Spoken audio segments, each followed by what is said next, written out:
Hi viewers, welcome to Leo health. ప్రస్తుతం మనతో పాటు ఉన్నారు లక్ష్మీనారాయణ గారు, బయోస్వ CEO. లక్ష్మీనారాయణ గారు నమస్తే అండి. లక్ష్మీనారాయణ గారు, మనం చూస్తే కనుక చాలా చక్కని ఒక సెక్స్ నాలెడ్జ్ అనేది మీరు మా ప్రేక్షకులందరికీ కూడా అందజేస్తున్నారు. అయితే ఏవైతే కొన్ని కామెంట్స్ వచ్చాయో దానికి సంబంధించి ఈరోజు మిమ్మల్ని ఒక క్వశ్చన్ అడగబోతున్నాను నేను. అదేంటంటే, ఒకళ్ళు అడిగారు, లక్ష్మీనారాయణ గారు, నేను చాలా రోజుల నుంచి నా అంగం చిన్నగా ఉందని నేను బాధపడుతున్నాను. సో దీనికి సంబంధించి ఒకవేళ కనుక నేను మ్యారేజ్ చేసుకుంటే రేపొద్దున ఎటువంటి ప్రాబ్లమ్స్ వస్తాయి? ప్రస్తుతం నా వయసు 25 సంవత్సరాలు. సో ఈ 25 సంవత్సరాలు ఉన్నప్పుడు అంగం అనేది ఏమైనా పెరుగుతుందా? చాలా రకాలైన వీడియోలు చూస్తూ ఉంటాను, అంగం అనేది పెరుగుతుంది అది ఇది అని అంటుంటారు. అసలు ఈ అంగానికి సంతృప్తి, ఎవరైతే స్త్రీని సంతృప్తి చెందిస్తానో దానికి ఏమైనా సంబంధం ఉందా? సో దీనికి సంబంధించిన పరిష్కారం చెప్పండి లక్ష్మీనారాయణ గారు అని చెప్పి ఒక మిత్రుడు అడుగుతున్నారు. లక్ష్మీనారాయణ గారు. ఈశ్వర్ గారు, మీరు మంచి క్వశ్చన్ అడిగారు. అంగం సైజు పెరుగుతుందా లేదా చిన్నగా అంగం ఉంటే ఏమన్నా ప్రాబ్లమా అనేది ఈ మధ్య కాలంలో చాలామంది యువతలో ఈ క్వశ్చన్ బాగా పీడిస్తుంది, బాధిస్తుంది. మ్యారేజ్ చేసుకోవచ్చా? నా అంగం సైజు చిన్నగా ఉంది, మ్యారేజ్ చేసుకోవచ్చా? మ్యారేజ్ చేసుకున్న తర్వాత భాగస్వామిని, పార్ట్నర్ని తృప్తిపరచగలనా అనే ఈ క్వశ్చన్లో చాలామంది నాకు కూడా కాల్ చేయడం జరిగింది. సో ఈ ప్రాబ్లం ఇప్పటిది కాదు, ఎప్పటి నుంచో ఉంది సమాజంలో.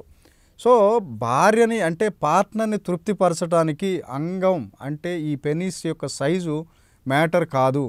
ఈ penis size, erected penis size 3 inches కానీ అంతకంటే ఎక్కువ కానీ ఉంటే ఆ పెనిస్ సైజు నార్మల్ అన్నట్లు. అంటే ఓకే, అతను పార్ట్నర్ని తృప్తిపరచగలడు.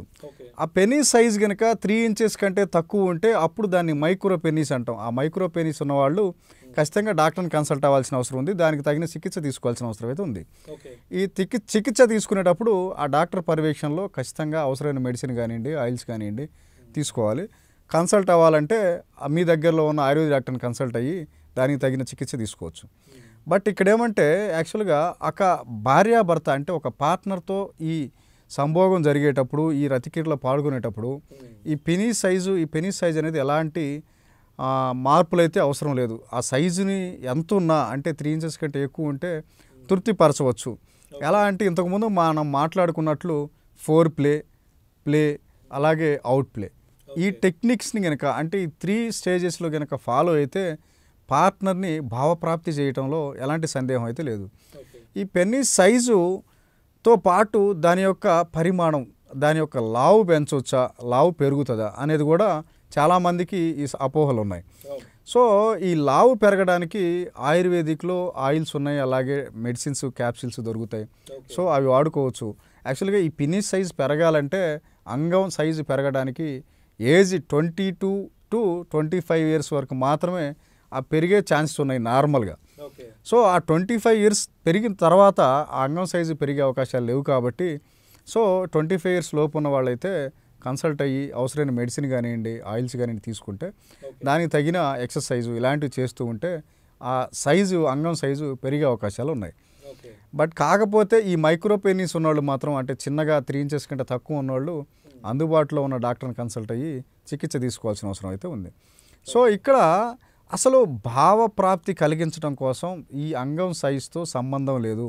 ఎంతగా ప్రేమించగలవు, ఎంత రొమాన్స్ చేయగలవు, ఎంత ఆపోజిట్ పార్ట్నర్తో లవ్ అండ్ రొమాంటిక్గా నువ్వు ఉండగలవో దాని మీద డిపెండ్ అయి ఉంది ఈ యొక్క సంసార జీవితం అనేది.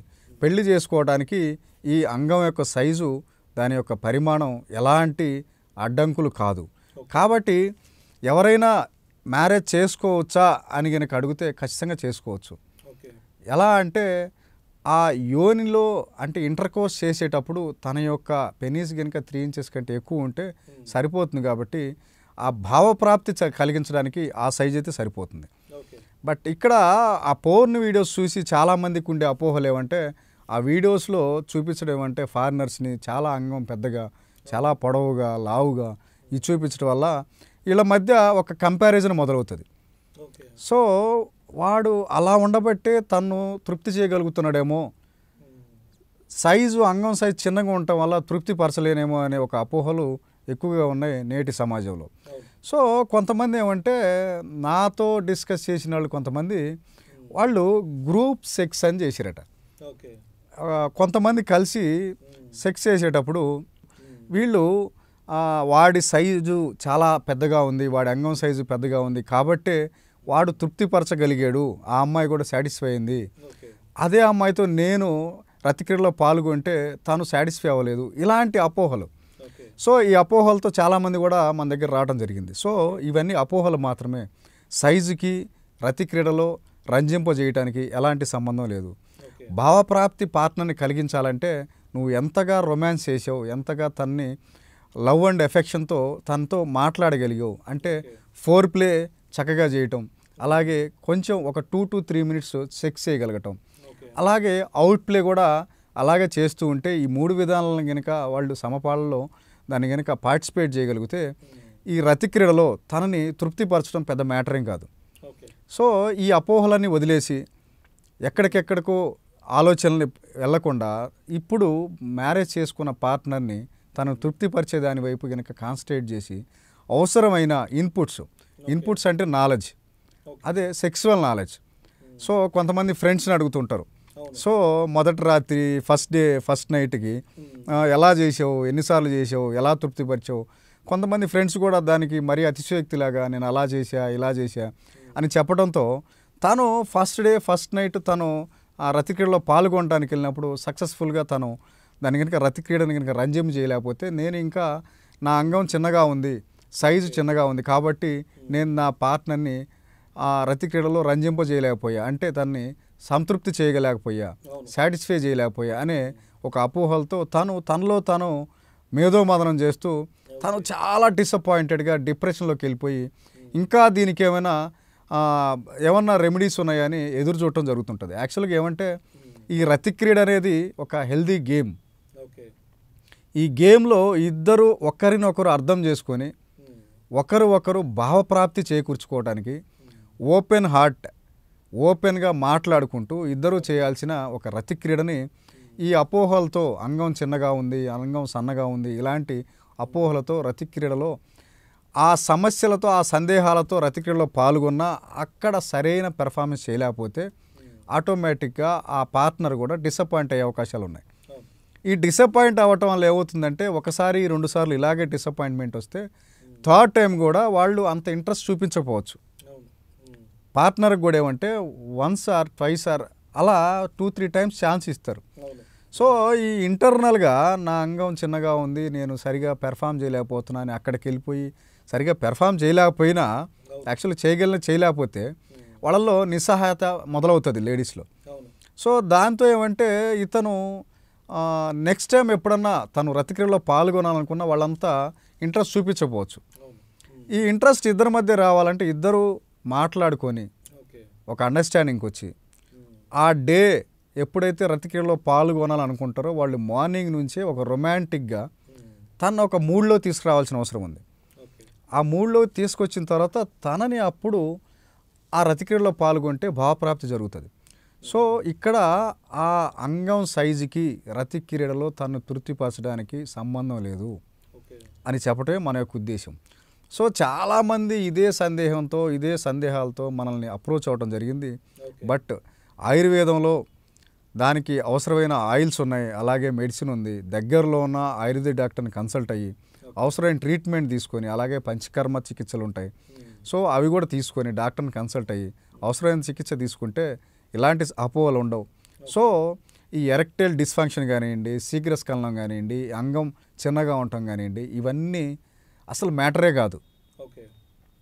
అనుకుంటే ప్రతిదీ సాధ్యమే. కాబట్టి వీటన్నిటిని ఓవర్కమ్ చేయాలంటే ముందు మనసావాచ ఇక్కడ strong will power, controlling power ఉండాలి. వీటిని కంట్రోలింగ్ పవర్లో తీసుకురావాలంటే ఇద్దరు ఈక్వల్గా మాట్లాడుకొని ఒక అండర్స్టాండింగ్, ఒక ఎడ్యుకేషను, ఇద్దరి మధ్య మంచి భావప్రాప్తి జరగాలి. కాబట్టి ఇద్దరికి మ్యూచువల్ అండర్స్టాండింగ్ అనేది అవసరం. కాబట్టి ఈ పార్ట్నర్స్ ఇద్దరు ఎప్పుడు అండర్స్టాండింగ్లో ఉంటే ఈ సమస్యలు అయితే రావు. కాబట్టి ప్రతి ఒక్కళ్ళు యువకులు మ్యారేజ్ చేసుకోవచ్చు. మ్యారేజ్ చేసుకున్నాక తన పార్ట్నర్ను తృప్తిపరచాలంటే వారితో కరెక్ట్గా కోరిలేషన్ ఉండాలి, అలాగే టైమింగ్ ఉండాలి, మ్యాచ్ అవ్వాలి. సో కాబట్టి వాళ్ళతో డిఫరెన్సెస్ కమ్యూనికేషన్ చక్కగా చేస్తూ భావప్రాప్తి పొందొచ్చు. యువత ఎలాంటి అపోహలకు వెళ్ళి అంగం చిన్నగా ఉంది, అంగం సన్నగా ఉంది, ఈ సైజు అసలు భావప్రాప్తి జరగటం కోసం మ్యాటరే కాదు. ఆ పోర్న్ వీడియోస్ చూసి దానిలో లాగా పోల్చుకుంటూ, లేదా ఫ్రెండ్స్ని చూసి ఫ్రెండ్స్ లాగా పోల్చుకుంటూ, ఈ పోలికలనేవి లేకుండా భావప్రాప్తి చేకూర్చడానికి అంగం సైజుతో సంబంధం లేదు, ఎంత చక్కగా రొమాన్స్ చేయగలిగాం, ఎంత చక్కగా పార్ట్నర్ని ప్రేమించగలిగాం దాని మీద ఆధారపడి ఉంది. కాబట్టి మ్యారేజ్ చేసుకోవడానికి ఎలాంటి సందేహాలు అవసరం లేదు. మీ ఏజ్ 25 ఉన్నా 33 ఉన్నా అంగం సైజు గురించి ఎక్కువగా ఆలోచించి దాన్ని గనక 3 ఇంచెస్ కంటే ఎక్కువ ఉంటే ఆలోచించాల్సిన అవసరం లేదు. బిలో 3 ఇంచెస్ మైక్రో పెనిస్ అయితే అందుబాటులో ఉన్న డాక్టర్ని కన్సల్ట్ అయ్యి అవసరమైన చికిత్స తీసుకోండి. కాబట్టి ఎలాంటి సందేహాలు అవసరం లేదు. యువత ఖచ్చితంగా పెళ్లి చేసుకోవచ్చు. మీ లైఫ్ని, మ్యారీడ్ లైఫ్ని ఎంజాయ్ చేయొచ్చు. కాబట్టి ప్రతి ఒక్కళ్ళు హ్యాపీగా సుఖ సంతోషాలతో ఉండాలంటే, అపోహల్ని తొలగించాలంటే అపోహల నుంచి బయటపడాల్సిన అవసరం ఉంది. కాబట్టి ఆయుర్వేదం చక్కటి పరిష్కారం ఇలాంటి సమస్యలన్నిటి. కాబట్టి ఆయుర్వేదాన్ని సపోర్ట్ చేద్దాం. జై ఆయుర్వేదం, జై హింద్. థ్యాంక్ యూ లక్ష్మణ్ గారు. సో వ్యూయర్స్ చూశారు కదా, మొత్తానికి ఈరోజు ఎపిసోడ్లో చాలా చక్కగా లక్ష్మణ్ గారు చెప్పడం జరిగింది. సో తప్పకుండా ఏదైతే మీ యొక్క అమూల్యమైన కామెంట్స్ మాకు తెలియపరచండి. తద్వారా లక్ష్మణ్ గారు నెక్స్ట్ ఎపిసోడ్లో దానికి సంబంధించి నేను వారిని క్వశ్చన్స్ అడుగుతాను. So thank you very much వీడియోస్ని ఆదరిస్తున్నందుకు. Signing off, this is Peddikeshwar. Thank you all.